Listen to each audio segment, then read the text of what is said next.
Orthodox Survival Course by Father Seraphim and Father Podmoshensky. Section 3 of Meaning of Revolution, Grand Inquisitor.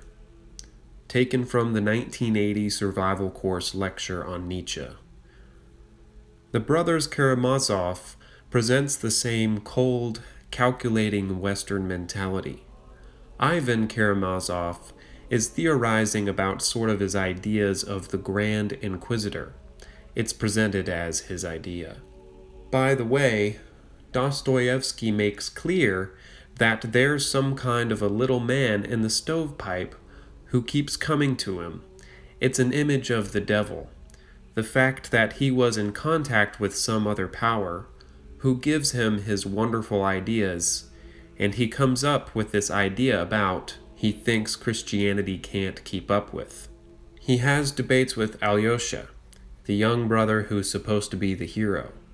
Alyosha wants true Christianity, and he sees his brothers are tormented. They don't have peace, and his father's a rascal. And his children are this Ivan who is cold, this calculating type.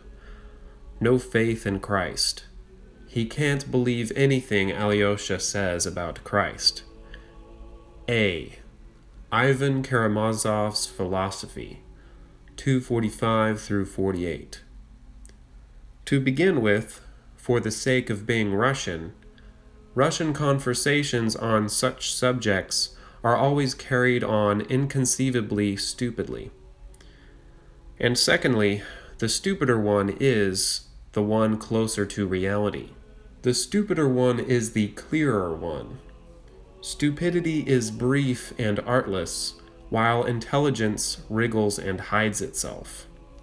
Intelligence is a knave, but stupidity is honest and straightforward. I've led the conversation to my despair, and the more stupidly I have presented it, the better for me. You will explain why you don't accept the world? Said Alyosha. To be sure I will. It's not a secret. That's what I've been leading up to. Dear little brother, I don't want to corrupt you or to turn you from your stronghold. Perhaps I want to be healed by you. Ivan smiled suddenly quite like a gentle child. Alyosha had never seen such a smile on his face before. 4. Rebellion. I must make you one confession, Ivan began. I could never understand how one can love one's neighbors. It's just one's neighbors, to my mind, that one can't love, though one might love those at a distance. I once read somewhere of John the Merciful, a saint, that when a hungry, frozen beggar came to him, he took him into his bed, held him in his arms, and began breathing into his mouth, which was putrid and loathsome from some awful disease. I am convinced that he did that from self-laceration, from the self-laceration of falsity, for the sake of the charity imposed by duty, as a penance laid on him. For anyone to love a man, he must be hidden, for as soon as he shows his face, love is gone. Father Zosima has talked of that more than once, observed Alyosha. He, too, said that the face of a man often hinders many people not practiced in love from loving him. But yet there's a great deal of love in mankind, and almost Christ-like love. I know myself, Ivan. Well, I know nothing of it so far, and can't understand it, and the innumerable mass of mankind are with me there. The question is, whether that's due to men's bad qualities, or whether it's inherent in their nature. To my thinking, Christ-like love for men is a miracle impossible on earth. He was God, but we are not gods.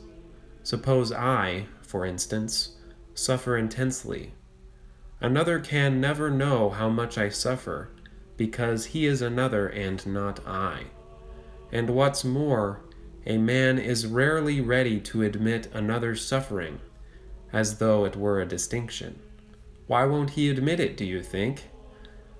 Because I smell unpleasant, because I have a stupid face, because I once trod on his foot.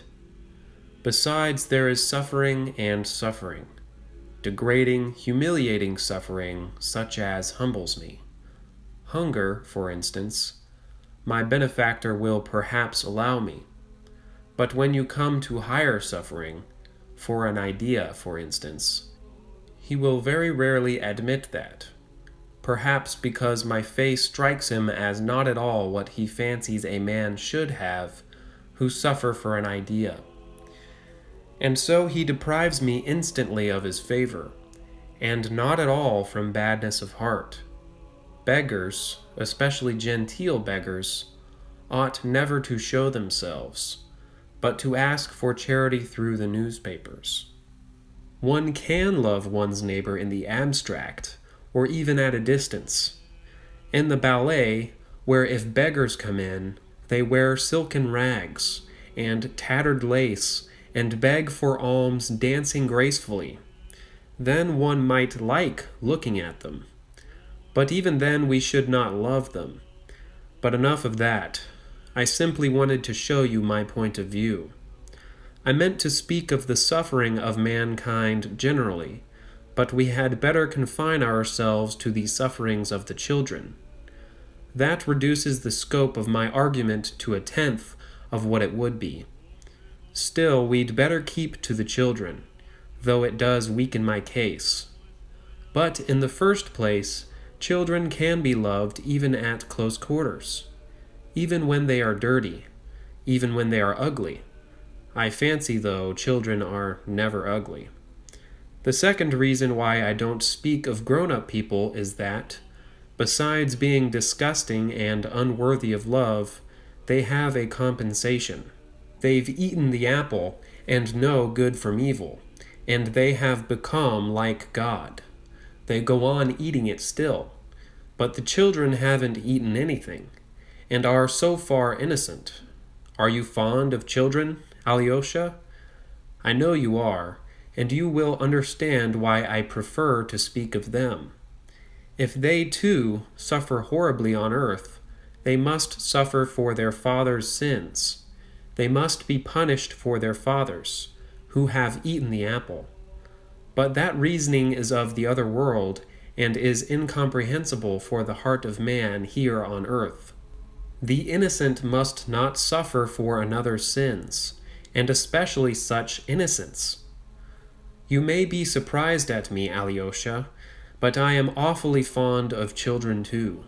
And observe, cruel people, the violent, the rapacious, the Karamazovs, are sometimes very fond of children. Children, while they are quite little, up to 7 for instance, are so remote from grown-up people they are different creatures, as it were, of a different species. I knew a criminal in prison who had, in the course of his career as a burglar, murdered whole families, including several children. But when he was in prison, he had a strange affection for them. He spent all his time at his window, watching the children playing in the prison yard. He trained one little boy to come up to his window and made great friends with him. You don't know why I am telling you all this, Alyosha. My head aches, and I am sad. You speak with a strange air, observed Alyosha uneasily, as though you were not quite yourself. By the way, a Bulgarian I met lately in Moscow, Ivan went on, seeming not to hear his brother's words, told me about the crimes committed by Turks and Circassians in all parts of Bulgaria through fear of a general rising of the Slavs. They burn villages, murder, outrage women and children. They nail their prisoners by the ears to the fences, leave them so till morning, and in the morning they hang them. All sorts of things you can't imagine. People talk sometimes of bestial cruelty, but that's a great injustice and insult to the beasts. A beast can never be so cruel as a man, so artistically cruel. The tiger only tears and gnaws. That's all he can do. He would never think of nailing people by the ears, even if he were able to do it. These Turks took a pleasure in torturing children, too. Cutting the unborn child from the mother's womb, and tossing babies up in the air and catching them on the points of their bayonets before their mother's eyes. Doing it before the mother's eyes was what gave zest to the amusement. Here is another scene that I thought very interesting. Imagine a trembling mother with her baby in her arms, a circle of invading Turks around her. They've planned a diversion. They pet a baby, laugh to make it laugh. They succeed, the baby laughs. At that moment, a Turk points a pistol 4 inches from the baby's face. The baby laughs with glee, holding out its little hands to the pistol, and he pulls the trigger in the baby's face and blows out its brains. Artistic, wasn't it? By the way, Turks are particularly fond of sweet things, they say. "Brother, what are you driving at?" asked Alyosha. "I think if the devil doesn't exist, but man has created him, he has created him in his own image and likeness." "Just as he did God, then?" observed Alyosha. "It's wonderful how you can turn words, as Polonius says in Hamlet," laughed Ivan. "You turn my words against me. Well, I am glad. Yours must be a fine God, if man created him in his image and likeness. You asked just now what I was driving at. You see, I am fond of collecting certain facts, and, would you believe, I even copy anecdotes of a certain sort from newspaper and books, and I've already got a fine collection. The Turks, of course, have gone into it, but they are foreigners. I have specimens from home that are even better than the Turks. You know we prefer beating, rods and scourges. That's our national institution. Nailing ears is unthinkable for us, for we are, after all, Europeans. But the rod and the scourge we have always with us, and they cannot be taken from us. Abroad now they can scarcely do any beating. Manners are more humane, or laws have been passed so that they don't dare to flog men now. But they make up for it in another way, just as national as ours. And so national that it would be practically impossible among us, though I believe we are being inoculated with it, since the religious movement began in our aristocracy. I have a charming pamphlet, translated from the French, describing how, quite recently, 5 years ago, a murderer, Richard, was executed, a young man, I believe, of 23, who repented and was converted to the Christian faith at the very scaffold. This Richard was an illegitimate child who was given as a child of 6 by his parents to some shepherds on the Swiss mountains. They brought him up to work for them. He grew up like a little wild beast among them.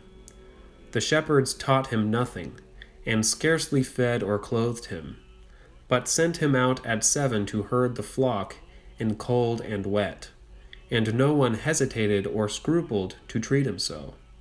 Quite the contrary.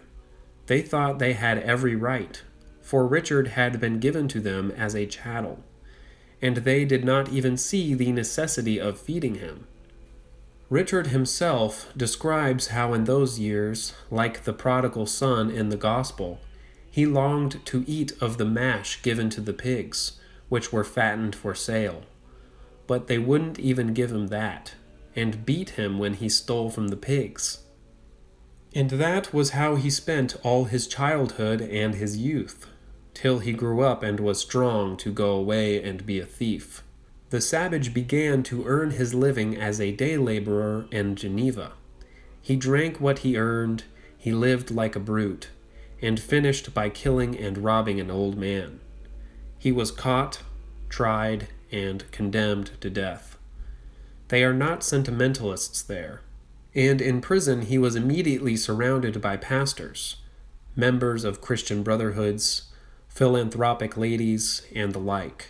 They taught him to read and write in prison, and expounded the gospel to him. They exhorted him, worked upon him, drummed at him incessantly, till at last he solemnly confessed his crime. 253 through 55. What comfort is to me that there are none guilty, and that cause follows effect simply and directly, and that I know it. I must have justice, or I will destroy myself.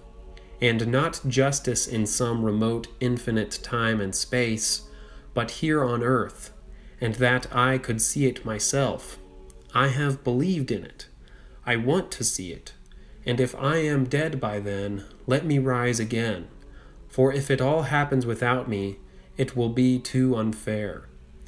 Surely I haven't suffered, simply that I, my crimes and my sufferings, may manure the soil of the future harmony for someone else. I want to see with my own eyes the hind lie down with the lion, and the victim rise up and embrace his murderer. I want to be there when everyone suddenly understands what it all has been for. All the religions of the world are built on this longing, and I am a believer. But then there are the children, and what am I to do about them? That's a question I can't answer. For the 100th time I repeat, there are numbers of questions, but I've only taken the children, because in their case, what I mean is so answerably clear. Listen, if all must suffer to pay for the eternal harmony, what have children to do with it? Tell me, please. It's beyond all comprehension why they should suffer, and why they should pay for the harmony. Why should they, too, furnish material to enrich the soil for the harmony of the future? I understand solidarity in sin among men. I understand solidarity in retribution, too. But there can be no such solidarity with children. And if it really is true that they must share responsibility for all their father's crimes, such a truth is not of this world and is beyond my comprehension. Some jester will say, perhaps, that the child would have grown up and would have sinned. But you see, he didn't grow up. He was torn to pieces by dogs at 8 years old. Oh, Alyosha, I am not blaspheming. I understand, of course, what an upheaval of the universe it will be when everything in heaven and earth blends in one hymn of praise, and everything that lives and has lived cries aloud, Thou art just, O Lord, for thy ways are revealed. When the mother embraces the fiend who threw her child to the dogs, and all three cry aloud with tears, Thou art just, O Lord, then, of course, the crown of knowledge will be reached, and all will be clear. But what pulls me up here is that I can't accept that harmony, and while I am here on earth, I make haste to take my own measures. You see, Alyosha, perhaps it really may happen that if I live to that moment, or rise again to see it, I too, perhaps, may cry aloud with the rest, looking at the mother embracing the child's torturer, Thou art just, O Lord. But I don't want to cry aloud then. While there is still time, I hasten to protect myself, and so I renounce the higher harmony altogether. It's not worth it, because those tears are unatoned for. They must be atoned for, or there can be no harmony. But how? How are you going to atone for them? Is it possible? By their being avenged? What do I care for avenging them? What do I care for a hell for oppressors? What good can hell do, since those children have already been tortured? And what becomes of harmony if there is hell? I want to forgive. I want to embrace. I don't want more suffering. And if the sufferings of children go to swell the sum of sufferings which was necessary to pay for truth, then I protest that the truth is not worth such a price. I don't want the mother to embrace the oppressor who threw her son to the dogs. She dare not forgive him. Let her forgive him for herself, if she will. Let her forgive the torturer for the immeasurable sufferings of her mother's heart. But the sufferings of her tortured child she has no right to forgive. She dare not forgive the torturer, even if the child were to forgive him. And if that is so, if they dare not forgive, what becomes of harmony? Is there in the whole world a being who would have the right to forgive and could forgive? I don't want harmony. From love for humanity, I don't want it. I would rather be left with the unavenged suffering. I would rather remain with my unavenged suffering and unsatisfied indignation, even if I were wrong. Besides, too high a price is asked for harmony. It's beyond our means to pay so much to enter on it, and so I hasten to give back my entrance ticket. And if I am an honest man, I am bound to give it back as soon as possible, and that is what I am doing. It's not God that I don't accept, Alyosha, only I most respectfully return him the ticket. That's rebellion, murmured Alyosha, looking down. Rebellion? I am sorry you call it that, said Ivan earnestly. One can hardly live in rebellion, and I want to live. Tell me yourself, I challenge you, answer. Imagine that you are creating a fabric of human destiny with the object of making man happy in the end, giving them peace and rest at last, but that it was essential and inevitable to torture to death only one tiny creature. That baby beating its breast with its fist, for instance, and to found that edifice on its unavenged tears. Would you consent to be the architect on those conditions? Tell me, and tell me the truth. No, I wouldn't consent, said Alyosha softly.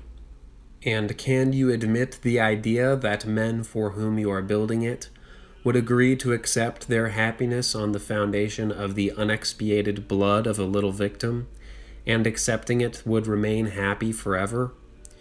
No, I can't admit it. Brother, said Alyosha suddenly with flashing eyes, you said just now, is there a being in the whole world who would have the right to forgive and could forgive? But there is a being, and he can forgive everything, all and for all, because he gave his innocent blood for all and everything. You have forgotten him, and on him is built the edifice, and it is to him they cry aloud, Thou art just, O Lord, for thy way is revealed. Ah, the one without sin and his blood. No, I haven't forgotten him. On the contrary, I've been wondering all the time how it was you did not bring him in before, for usually all the arguments on your side put him in the foreground. Do you know, Alyosha, don't laugh, I made a poem about a year ago. If you can waste another 10 minutes on me, I'll tell it to you. You wrote a poem? Oh, no, I didn't write it, laughed Ivan. And I've never written 2 lines of poetry in my life. But I made up this poem in prose, and I remembered it. I was carried away when I made it up. You will be my first reader, that is, listener.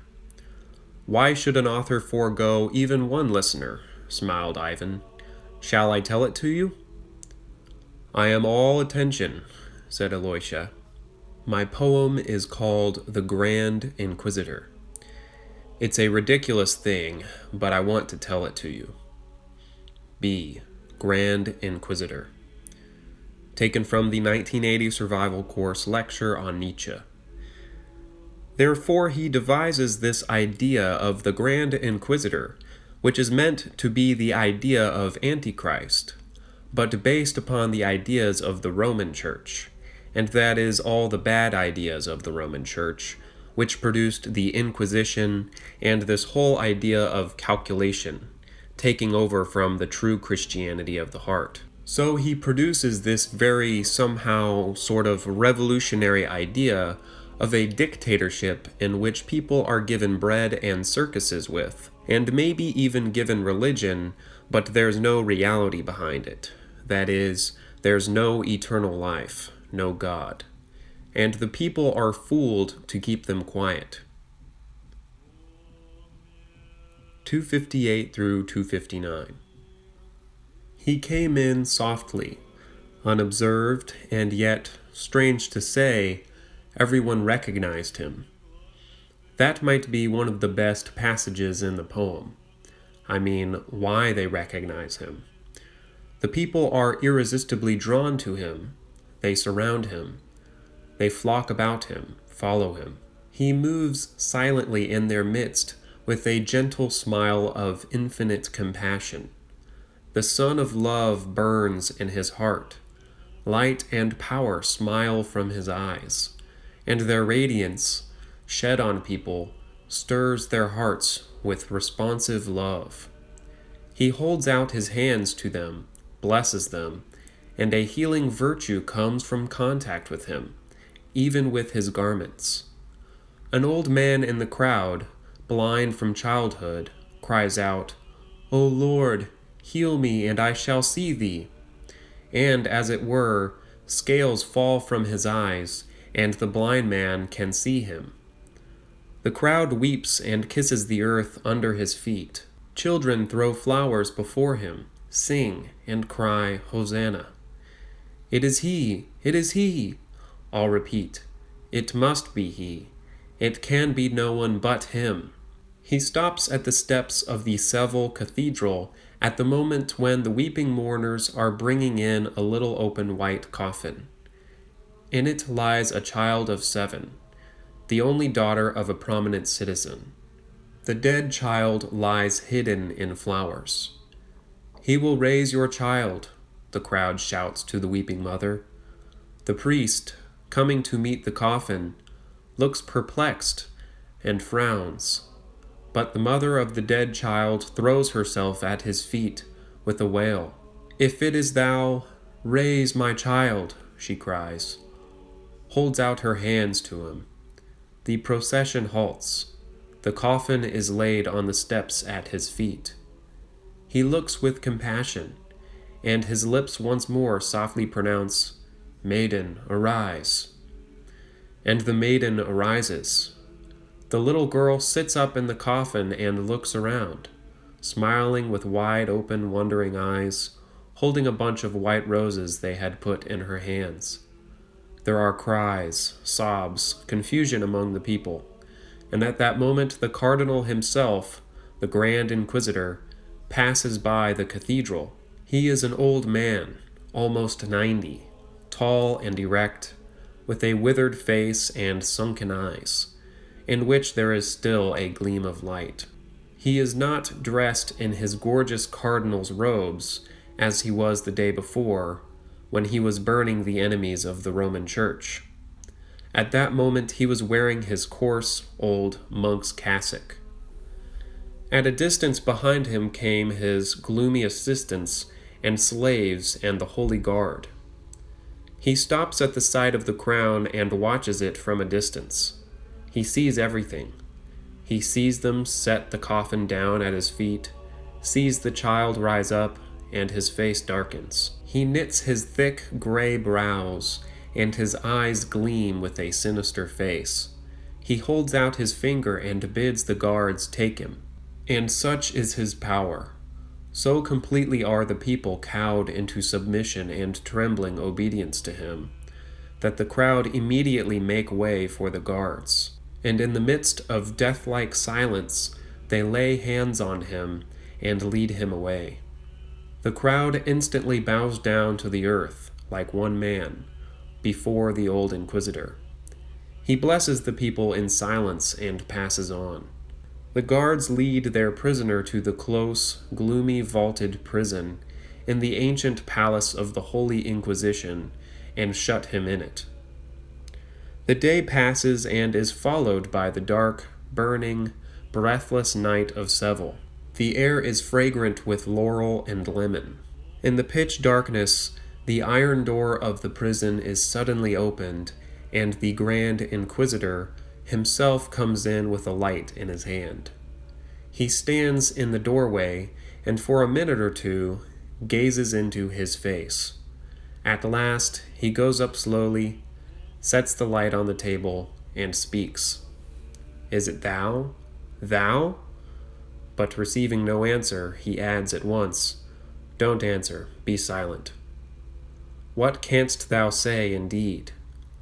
I know too well what thou wouldst say, and thou hast no right to add anything to what thou hast said of old. Why, then, art thou come to hinder us? For thou hast come to hinder us, and thou knowest that. But dost thou know what will be tomorrow? I know not who thou art, and care not to know whether it is thou or only a semblance of him. But tomorrow I shall condemn thee, and burn thee at the stake, as the worst of heretics. And the very people who have today kissed thy feet, tomorrow at the faintest sign from me, will rush to heap up the embers of thy fire. Knowest thou that? Yes, maybe thou knowest it," he added with a thoughtful penetration, never for a moment taking his eyes off the prisoner. "I don't quite understand, Ivan. What does it mean?" Alyosha, who had been listening in silence, said with a smile. "Is it simply a wild fantasy, or a mistake on the part of the old man? Some impossible quid pro quo?" "Take it as the last," said Ivan, laughing, "if you are so corrupted by modern realism and can't stand anything fantastic. If you like it to be a case of mistaken identity, let it be so. It is true," he went on, laughing. "The old man was 90, and he might well be crazy over his set idea. He might have been struck by the appearance of the prisoner. It might, in fact, be simply his ravings. The delusion of an old man of 90.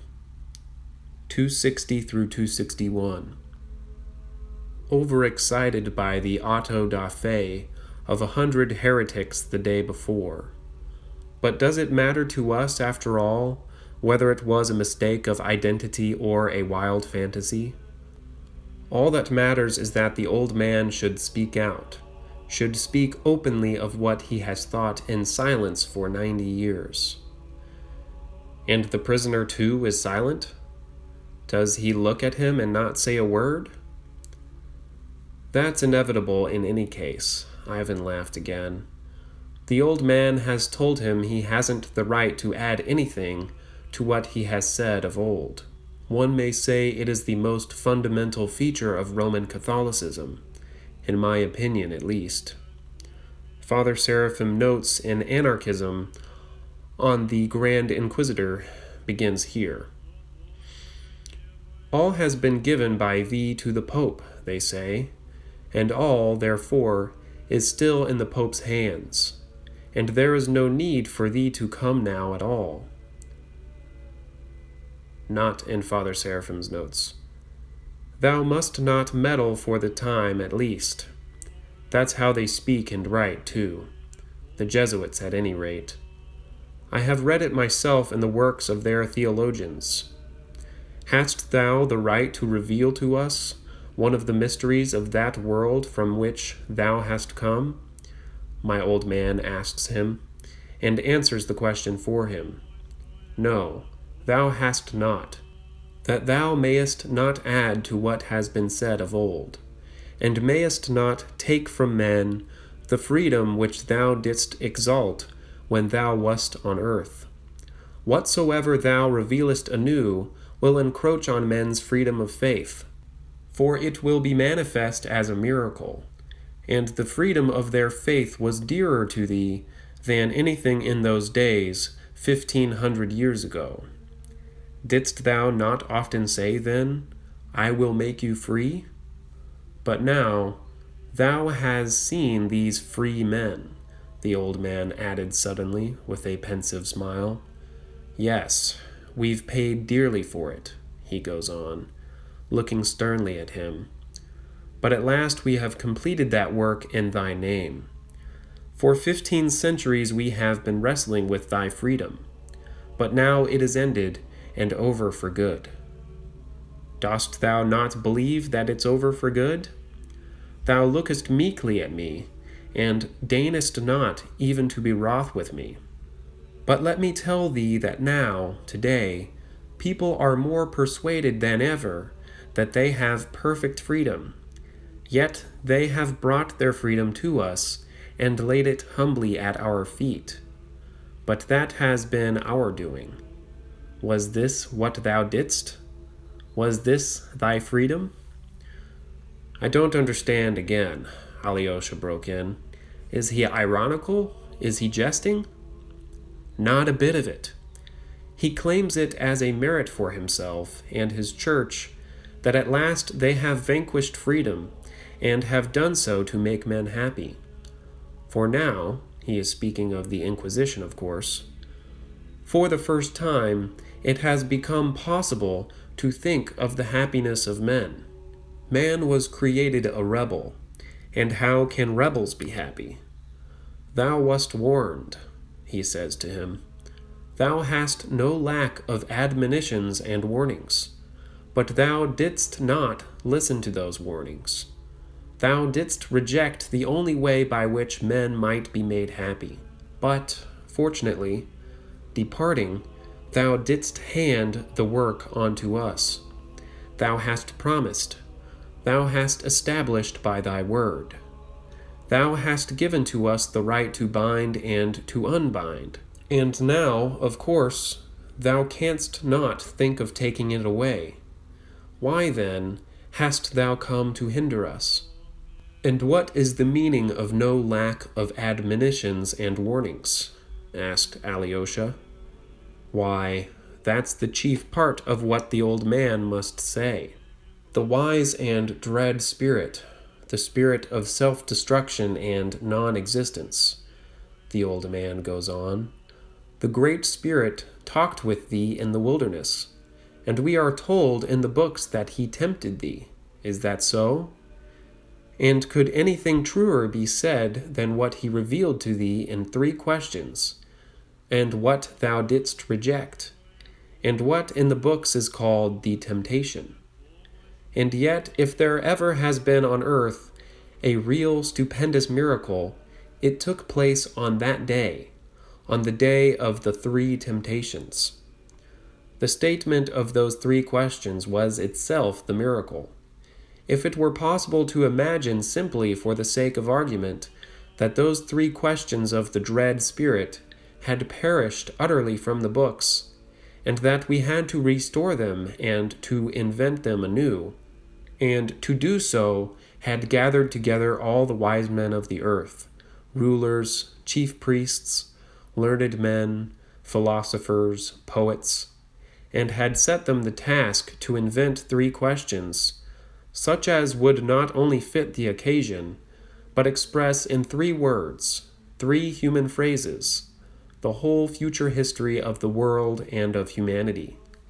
Dost thou believe that all the wisdom of the earth united could have invented anything in depth and force equal to the 3 questions which were actually put to thee, then by the wise and mighty spirit in the wilderness? From those questions alone, from the miracle of their statement, we can see that we have here to do not with the fleeting human intelligence, but with absolute and eternal. For in those 3 questions, the whole subsequent history of mankind is, as it were, brought together into one whole, and foretold, and in them are united all the unsolved historical contradictions of human nature. At the time it could not be so clear, since the future was unknown. But now that 1,500 years have passed, we see that everything in those three questions was so justly divined and foretold, and has been so truly fulfilled, that nothing can be added to them or taken from them. 262 through 264. Judge thyself who was right, thou or he who questioned thee then. Remember the first question, its meaning.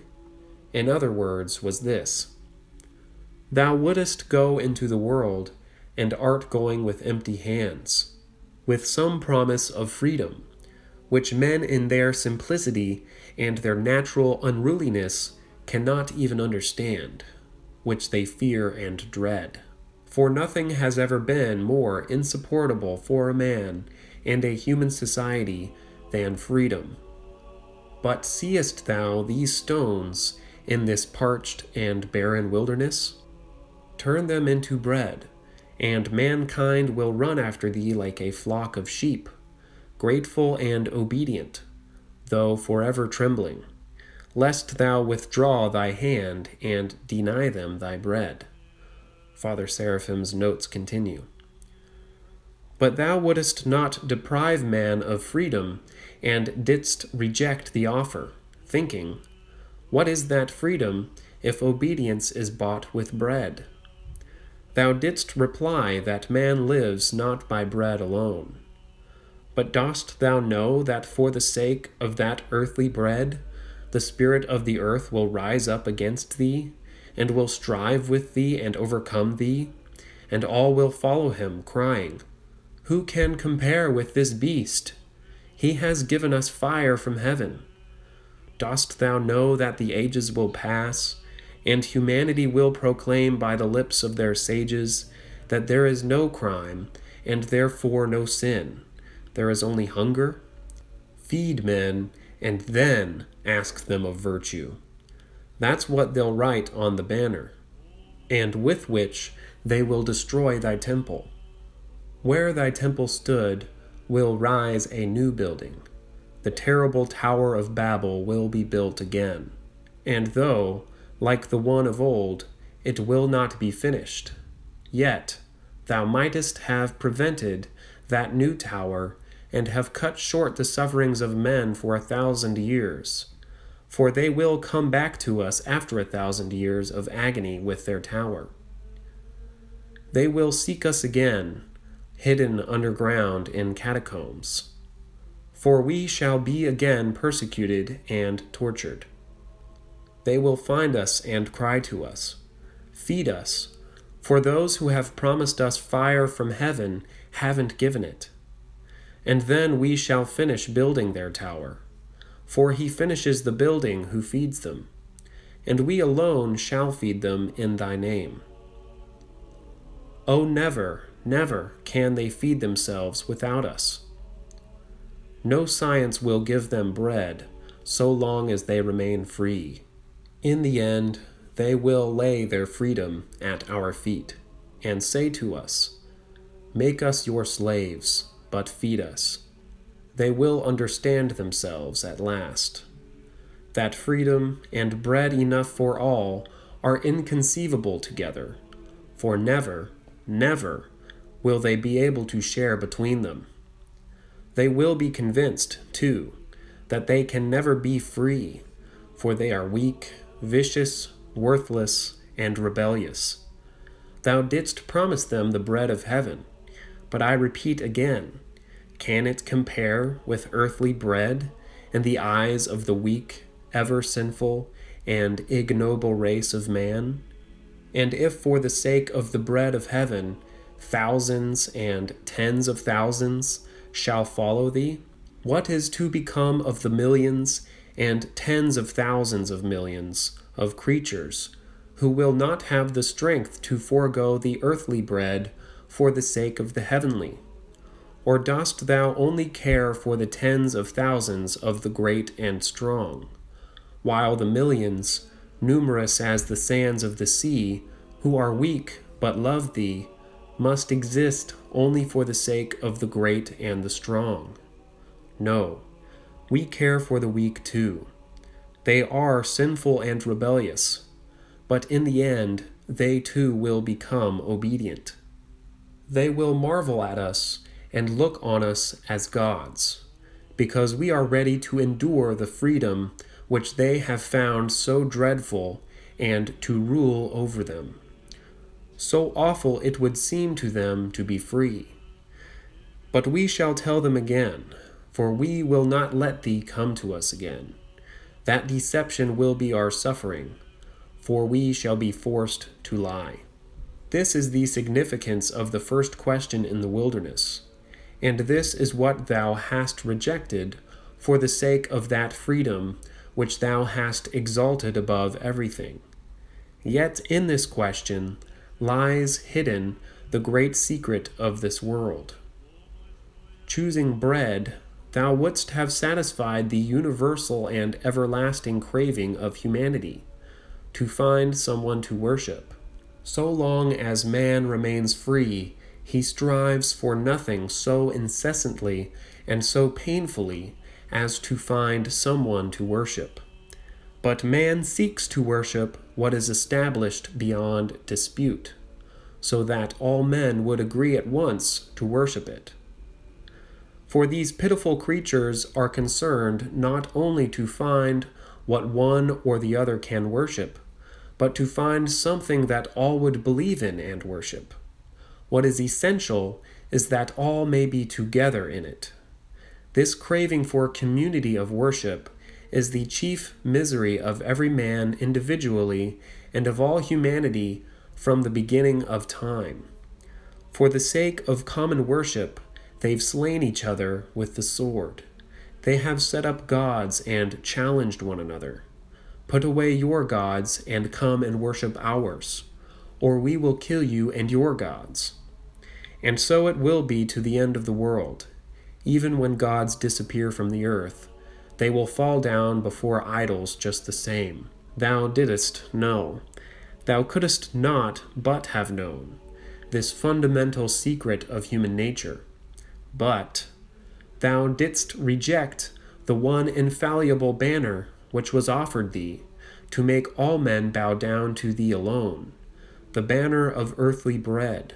And thou hast rejected it for the sake of the freedom and the bread of heaven. Behold what thou didst further, and all again in the name of freedom.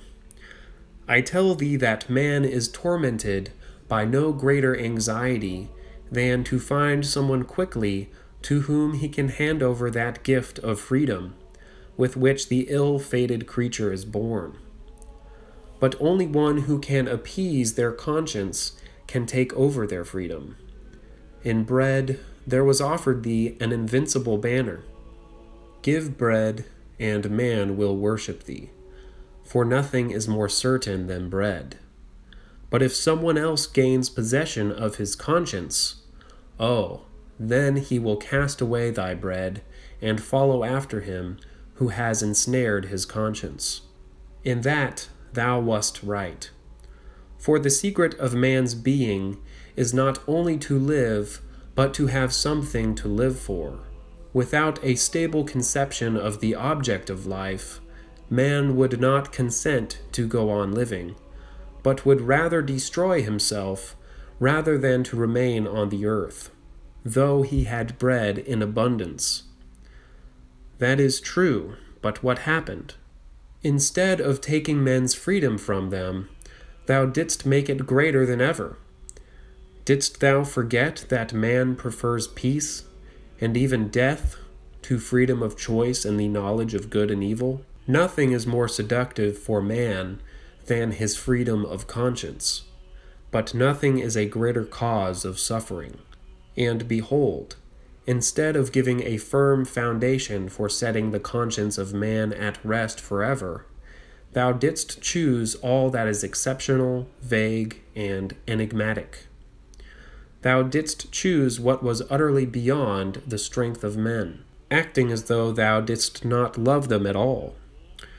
Thou who didst come to give thy life for them, instead of taking possession of men's freedom, thou didst increase it, and burdened the spiritual kingdom of mankind with its sufferings forever.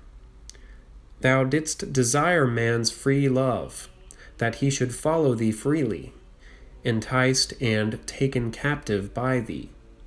In place of the rigid ancient law, man must hereafter with free heart decide for himself what is good and what is evil, having only thy image before him as a guide.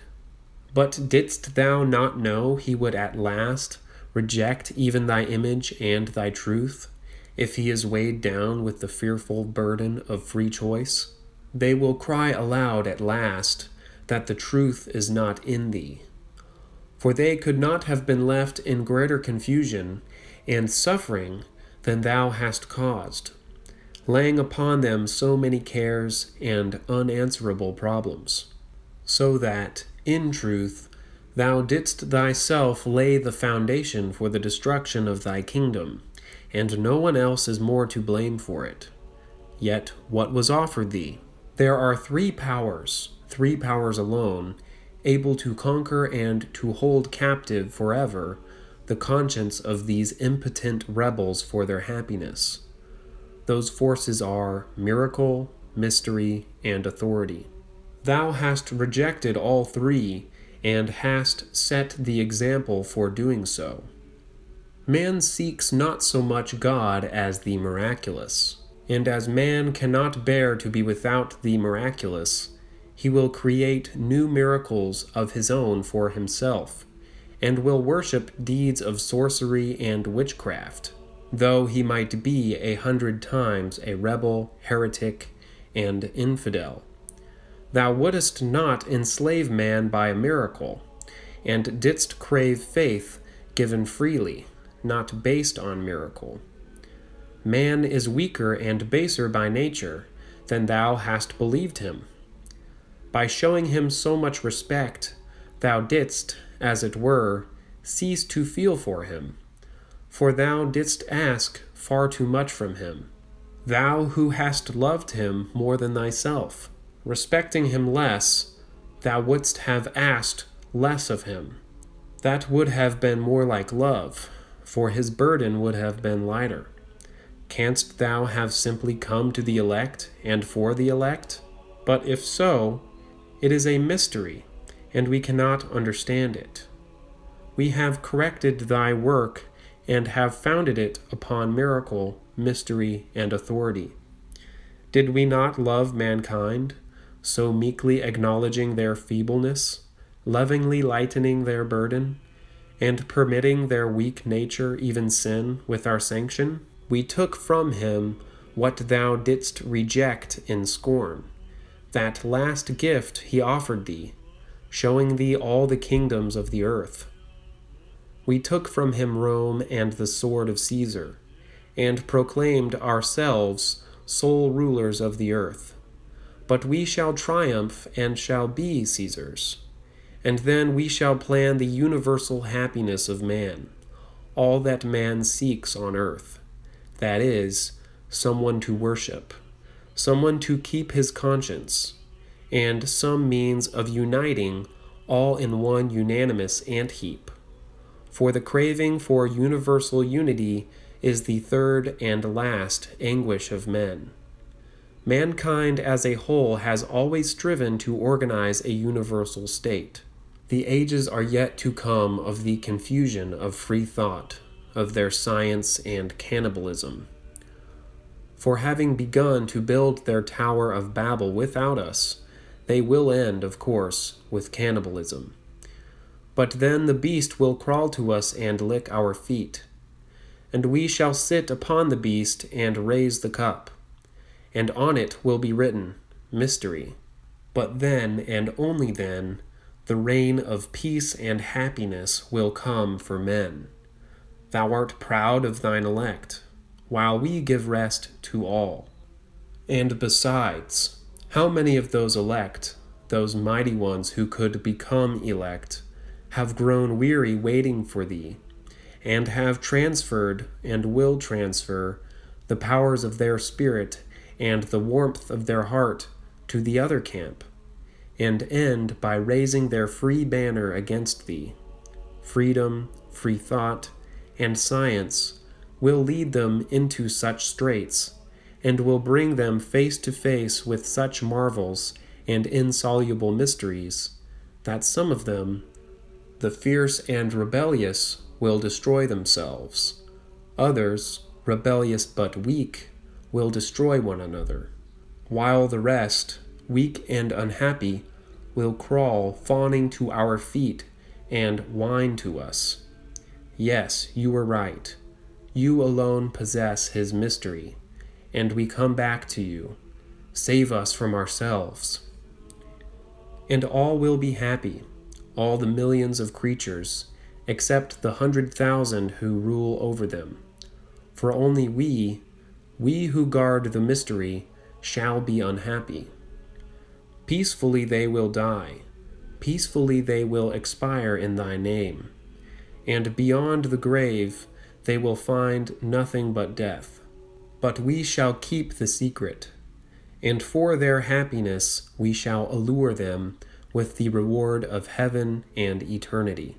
The Grand Inquisitor will lead men consciously to death and destruction, and yet deceive them all the way so that they may not notice where they are being led, that the poor blind creatures may at least on the way think themselves happy. The Grand Inquisitor says, how can you love humanity? It's just awful, or some loathful kind of creature, this fallen creature. You can take care of them and give them everything they need, but how can you love them? And Christ is the one who loves humanity. This concludes the reading of Lecture 8 of Orthodox Survival Course by Father Seraphim Rose and Father Podmoshensky. Be sure to like, share, subscribe, and click the notification bell. And check out my social media in the description. Thank you, and God bless.